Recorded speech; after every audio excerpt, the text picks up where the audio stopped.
Okay, so it's time to put data tables into a report, and I'm just going to say right off the bat that my favorite thing to use for typing lab reports is Microsoft Word, and I personally like to use it on the computer. Using it on the iPad is not really a big thing for me. However, I know that you guys are kind of used to using iPads and stuff, and last year and the years before, people have used their iPads. I'm very impressed. They say, oh no, not a big deal. I'm someone who needs a keyboard. Computers offer a lot of extra features too, and I like the mouse and just I don't know, the bigger screen and whatever else. The touch screen sometimes, I just grew up probably not used to it. So that's my recommendation, but maybe that's just because it's me.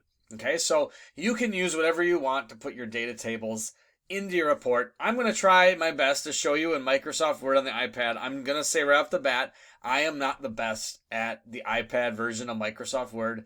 I sometimes have to hit things a few times and whatever, but I'm hopeful that I can show you some tricks using it. And I assume, if I just think you guys might be like last year's class, that you might be most of you might be typing on the iPad in Microsoft Word, and that's totally fine. They said, oh yeah, we enjoy that. Great. But I will throw it out there. Those of you that have access to a computer or laptop and really easy access to it, and that's what I use. So anyway, here we go. The features tend to be the same. Sometimes they're a little easier to use on a computer and so on, but Microsoft Word iOS app has done a really good job of adding features. So this is what it looks like. Just a blank screen, and I'm going to show you stuff in there. Now, by the way, I'm going to hit delete draft. You more than likely, if you've already signed in with your account, your free account there that the school gives you, you probably see like, a page that looks like this, and then you just click blank document. And it comes up. I'm going to put the keyboard down a little bit and just show you how we might put in a data table. And the first thing that you're going to want to do with a data table is we need a caption. So you know what I'm going to do is I'm just going to type caption first just as a holder, and I'm going to come back to it. I like to have a little bit of space, and I don't know why, but I like to have some text. I don't know why it said Nicholas here, but I like to have some text after it just to make sure that I can move things around.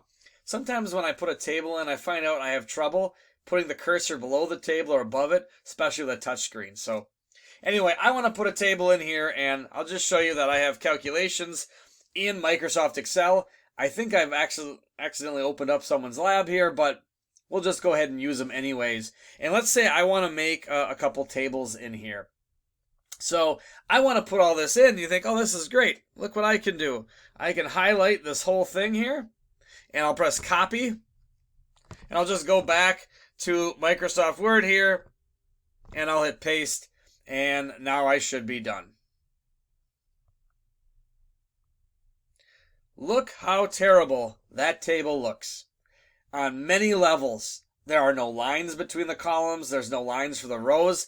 We are using abbreviations. Someone looks at this and says, what's DMASP? What's ABS? MASP? What does this stuff mean? We should not be using abbreviations in our report. Unless we know that there's an obvious, to everyone, not just you, but the reader, of what you mean by that. This looks terrible. Sig figs are all over the place. I mean, it's a mess. So here's the thing about copying and pasting from Excel. I'm not saying you can't do it and make it look nice. I'm just saying you likely aren't going to be able to figure out in a smooth amount of time to make it look nice. Reports are all about, you got to make them look nice. You could be the best scientist in the world in the lab, but if your report looks like this, no one's going to trust your work. This looks terrible. So we want to make sure that we can do a much better job. So I'm going to undo that and show you a different way. It might take a little bit more time at first, but once you get used to it, your reports are going to look much nicer, much better. So here, we're going to insert tables in here. So I want to just first take a look at what do I want first out of this. And I'm seeing, looks like I have the mass of this pycnometer, and I've got, the mass of the water plus the pycnometer and mass of water. Okay, I've got some part 1 data here. I've got some uncertainties that I figured out on my spreadsheet. Not every number from my spreadsheet has to go in there. I should put in my report all the numbers that I have calculated, but as far as the uncertainties go, I really only need to include either the absolutes or the percents. I don't need to include both for each one. And so it looks like I want to put this column probably in there, so I'll see if I can. No, that's not what I want. I'm not going to try to highlight it. I'll do that one. Looks like I want the mass of the pycnometer plus the water here. And then I want the mass of the water.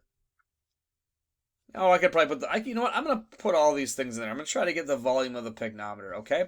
So I need to make a table. And it looks like I need 1, 2, 3. Let's go with 4 columns. Looks like I need about 4 columns here to make this work. Okay. So I'm going to go, I'm just going to put my cursor there, and then there's an insert tab up top, and I'll hit insert, and it's maybe not very obvious, but the table is right there. It's this like sort of checkered thing, and it's just going to throw in its own table that it wants to do. And I said I think I wanted 4 columns, and even if I get that wrong, I can always add in more. Now let me show you that the table is actually 3 by 3 right now. These little hollow parts up here are like how you can select columns and stuff. So like if I click on that top one, it's selecting that column in the table. If instead I click on that one on the side, it selects that row in the table. If I click on the one in the corner, it selects the whole table. So that can be useful for other things that I'll show you in a second. But for right now, okay, that just so you're aware, the table is actually 3 by 3. It's the ones you see in dark right now. There's a lot of things you can do with this, but for right now, I'm just going to show you some. So I think I said I wanted a 4th column. So I'm going to click in here. And by the way, do you see there's a table tab up top in Microsoft Word? If I take my finger and I click outside the table, that table tab goes away. So if you're looking for it, the reason it's not there is you got to click into the table, and now the table tab is back. Okay, I would like another column here. And so there is an insert button, and that's for inserting rows and columns. And I'll hit insert. And it says, well, what do you want? Okay, so rows would be the horizontal things. I don't want that. I want a column. And for me, I picked the middle one. So it really doesn't matter whether I picked left or right. I'll just pick one of them. And it tries to, let me just click out of this now. It tries to give you all the same size. We can resize things later if we need to. All right, so let me see if I can't put in what I need. Oh, you know what? I bet I'm going to need another column. But let's just do this. I need to do this. I need to start off with trial 1, and maybe I'll put in here trial 2 for my pygnometer. Oh, that's right, I only did 2 trials, so I'm okay. And then I think I had mass of pygnometer, and we'll add to that a little bit more. I spelled pygnometer wrong every time. I always want to put that H in there. Let me pause till I get that H out of there. So I'm seeing that I would have liked to have put a volume of water column in here. I've sort of filled in a little bit. It looks like I should really capitalize this mass of water column. Let me pause again. But I need another column here to the side. And so this time I'm going to make sure I'm in that column. Anywhere in that column is fine. And I'm going to hit the insert button again. And I want to insert a column to the right. So that way I have a spot for volume of water. And I could do this one of 2 ways. I could put volume of water, which equals volume of pygnometer here. And here's how I might type it in. There is no necessarily right way to do this. It's an art form. What works best for you, that's what you do. Volume of water. We could do that. And that's really the same as the volume of the pygnometer. But I'll show you maybe later in a report how we can go about doing that. Maybe instead I type volume of pygnometer. Maybe I put volume of water. In parentheses I put a volume of pygnometer or whatever. Okay, so those are my headings, and I think I kind of want all of those to be centered. Right now they're just on the side. So, here's what I can do. I can select this row, and while it's selected, I can hit home. And there is a centering button somewhere. Let me see if I can find it in iOS.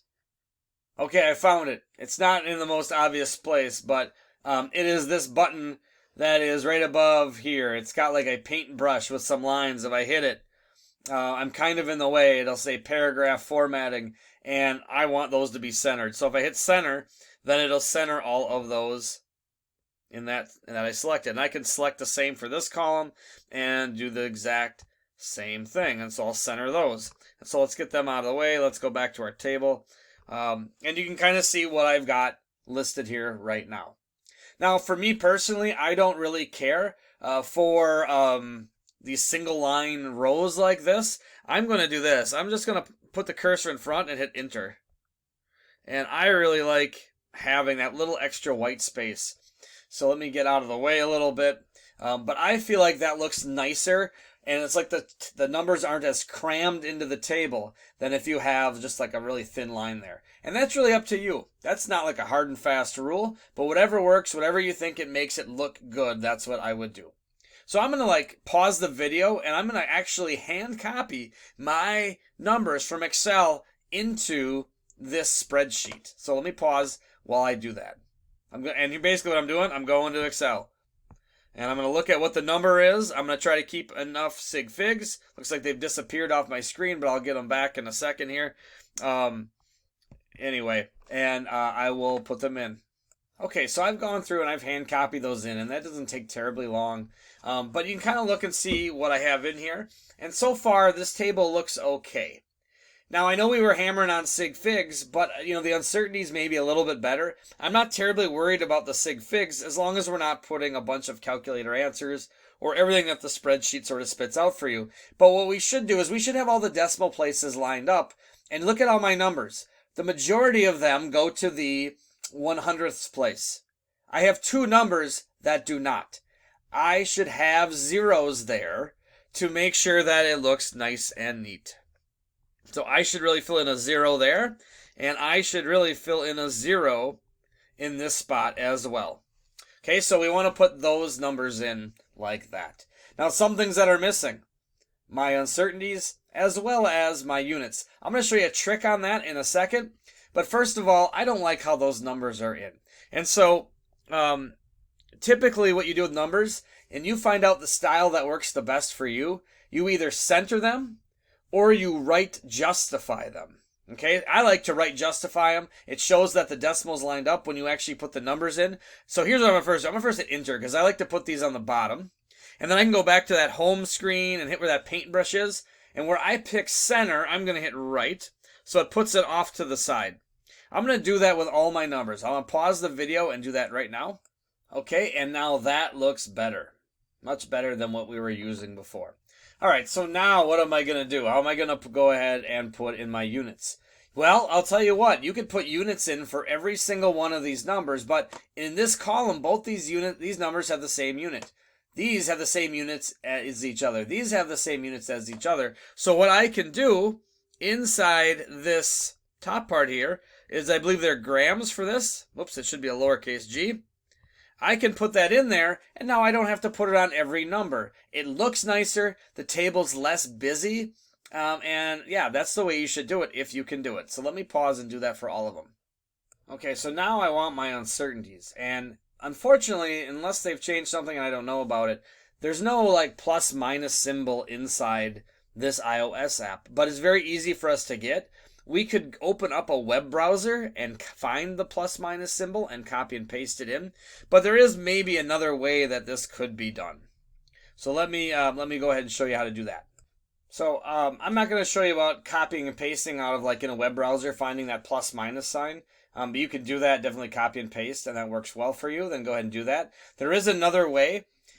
I don't feel like putting plus minus on every single number here because that's going to get busy in the table. It's going to be hard to sort through. It's going to be more work for me and so on. I'm going to try to make this look neater. I want to actually put the uncertainty up here. I don't need to put the uncertainty with the number, assuming all the uncertainties in there are the same. Now, sometimes when we get to calculations, like the density of your metal, you probably do not have the same uncertainty on everything in that column. So you have to actually put those ones in manually. But in here, for a lot of these, they are the same. So I'm actually going to go in front of the G. I want to say plus or minus 0.01 G, because that's the absolute uncertainty in all these. I'll see if I can get my cursor in there. Oh, great, I did. So I'm going to do that 0. I'm going to put the numbers in first. 0.01 space. Oops, got to get a 1 in there. Keep wanting to hit that Q, space G. I still want to get the cursor in front of there and put a little space so I can get over. Come on, get in there. There we go. I got the cursor right there. And on the insert menu up top, you can see I've clicked on insert menu. There's a little pi symbol. And that's like putting in an equation. And I'll try to show you how you can use that a little bit better later. Feel free to play around with that so you can figure that out because we will be using it. It's a very handy tool. But plus minus is very easy with that thing. If I go press pi here, don't worry that it made the big box there. All I need to do is hit the plus and then the minus. And it does it for me, and I can click out. And now I've got my uncertainty in there, and I've got it labeled on all the numbers. And if I'm good at it, let me see if I can't copy this or select and try to. There we go. I don't want the G on the end. Okay, copy that because I believe I had plus or minus 0.1 here. So let's see if I can paste it in. Whoops. Paste. Oh, it looks like it erased the G, but that's okay. I can add that back in. And I believe I had it in here as well. And it seems to want to erase the G, but that's okay. Oops. I should put a space before I do that. There we go. And I can put it in as far as the ML goes as well. So I'll do that off camera here. Okay, so take a look at how I did my table. This thing looks a lot nicer, much easier for a reader to read and follow, understand what's going on. Everything's got units. I have no abbreviations. I have nice capitalizations. I'm centering everything. I'm right justifying the numbers. Everything looks very nice. Anyone should be able to look at this and quickly get the numbers that they need. The last thing I really probably need to do on this table is to put a caption. And captions have to be done well. Table captions, by rule, always go above the table. And tables need to be numbered in your report. So if this is the first table that I put in my report, I'm going to probably call it table 1. Then I'll use a period. You can use a colon, that's fine, whatever. But now you have to have a really nice caption. It should be a complete sentence caption. Don't just put numbers from Density Lab. Like, that's not really a good caption. A good caption answers the question. If I said, hey, what are the numbers in that table? Your caption is going to answer that question for me. So if I say, oh, those are numbers I got, that's not a good caption. Those are numbers obtained in part 1 of the lab. That's not good either. What if I don't know what the lab is? Can you be more specific? How about something like numbers used to obtain the volume of the empty pycnometer? That would be a so much better caption. So let me put that in. Oh, and if it put this in here, don't forget to get rid of the word Nicholas here. You don't want that. Okay, so here's an example of a table. And I actually encourage you to go on your own and do your own style and make sure that you do a decent job with that. I'm going to show you some other ways here. I'm not going to show this all on camera, but I'm going to kind of rearrange things. And then when I show you the new rearrangement, I will kind of show you, I will explain what I mean by that. This is a pretty decent table in my opinion. You might feel like you can make it better, look nicer. This is an art form now. How are you going to get creative and make it look nice and easy to read and neat? There obviously are some things you definitely need here. But we want to make sure that the reader can find it. You don't have to copy my exact style verbatim, but you do need to make it look neat. So now I'm going to pause. I'm just going to rearrange, show you another option that I'm thinking of right now, and then I'll record again. Okay, so here's another way I can show you, and I'll be honest, I like this better. I think it's more efficient for a report. When we get to all our sections, we definitely want our beginning stuff first. We want our procedure next. Then we're going to want our data and sample calculations, and then our conclusion. That's kind of how we're going to do reports this year. And you do not want to mix and match those sections, but I would say with the exception of the data tables and the sample calculations. And I think, even though it looks like you're making more tables here, this is actually a much better and easier report to follow. If I put all my calculated data, all the numbers that I get and calculate, it's going to be kind of a mess to sort through. And then see the sample calcs, that's okay. But what's actually better is often what people will do is they'll put their numbers that they got in the lab. Like, what did the scale say? Maybe if they read a volume somewhere, what did they see? What numbers did you write down in the lab? That's called your raw data. Okay, you didn't do anything with them. You just wrote them down in a data table and left. Then maybe you sat down, you used a spreadsheet, a calculator, whatever, and you took those numbers you wrote down, those measurements, and you actually calculated some numbers. And basically the volume of the pycnometer, you didn't measure that directly. You didn't use a volume of pycnometer-o-meter or something and then got that directly in the lab. You wrote down some numbers and would indirectly calculate it. And so that's what's called calculated data. Numbers that you would have used to calculate those things. And so I'm keeping those in a separate table. And then, see what I did was, I didn't even make a column for the volume of pycnometer because it's really the water. I made it bold. I wanted it to stand out because it really It really is a big, important thing. I need it to stand out. Now, hopefully you can see there's something wrong with it. I just realized what I did, and I need to fix it up. So I'm going to pause and see if you notice something different in just a second. Almost made a cardinal mistake. I got to have the uncertainty on my numbers there. So what would happen here is, I haven't shown you how to do sample calcs yet, but you would put them in the middle of these tables. It's really easy to follow a report written that way. Raw data. Okay, I'm going to insert sample calculations, so I'll put those in eventually. And then here is the results of those sample calculations. Notice now I have a lot of stuff from my spreadsheet that I did not put in here. Look at all this number. Look at this mess that I got. And this whole thing right here, this whole top row, is all in those two tables. Look how jumbled it looks on my spreadsheet when I was doing my calculations. A lot of numbers in here didn't even make it in there. And some of those I just put in the column once. It's much more efficient layout. Everything looks much nicer, so I recommend you do it. Something like to this format. Come up with your own style that looks really nice. That's really the key. There's not an exact right answer here. So this is kind of how tables work. Captions must be above tables. That's the rule. Captions must be above tables. Okay, there's just one thing that's going to happen, and I want to address it now. This is not necessarily having to do with tables, but I'm going to say it now, because anytime you type a number in your report, that is less than 1. So I have a number there, 0.1. I'm just going to use this. I'm just going to go down here and just, whether I'm typing it in a table or whether I'm typing it just in the report somewhere, if the number is 0.05, and I wanted to put that in, or maybe, something like that, do not type it in like this. You need to have zeros before decimal points. Do not start off any number with just a decimal point. So that's for any number that goes in a table. That's for any uncertainty. That's for any number you put down. If it's less than 1, it's got to have a 0 before the decimal point. It looks terrible, that 0.05. You need 0.05. Take the extra time and type it in.